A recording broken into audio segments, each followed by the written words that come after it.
Muling ipinagkatiwala kay Police Brigadier General Antonio Maralag Jr. ang pamumuno sa Police Regional Office 2 matapos siyang muling itilaga bilang Regional Director ng rehiyon. Yan ang tinutukan ni Patrolwoman Richelle Ledesma. Kakatalaga bilang Regional Director ng Police Regional Office 2 ni Police Brigadier General Antonio Pacis Maralag Jr.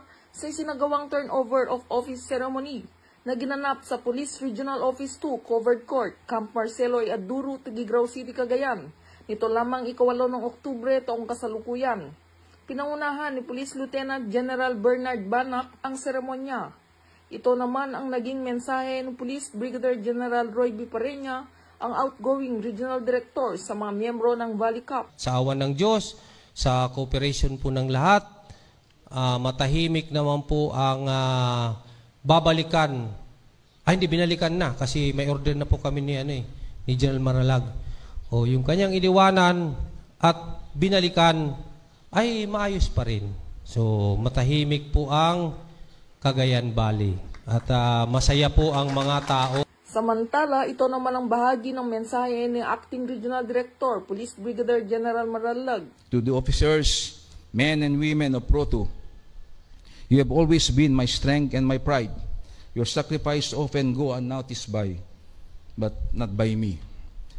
Know that under my leadership, your welfare, growth, and professional development will be prioritized.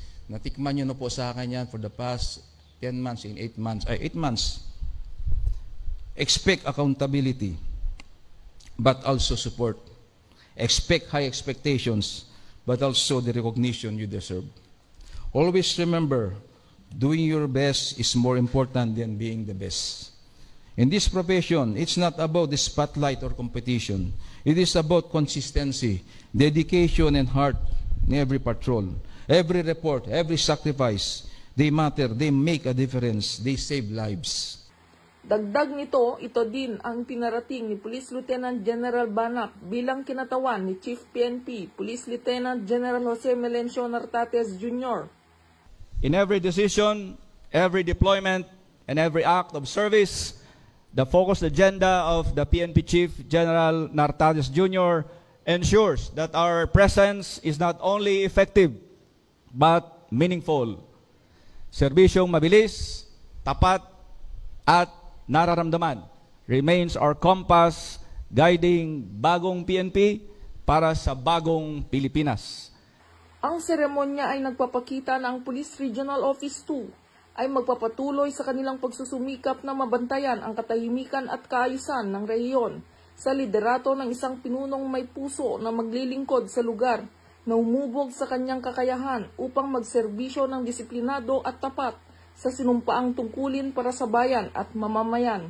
Dito sa Lambak ng Cagayan, ako ang inyong PNN correspondent, Patrolwoman Ledesma, alagad ng batas, taga-taguyod ng Balitang Pulis.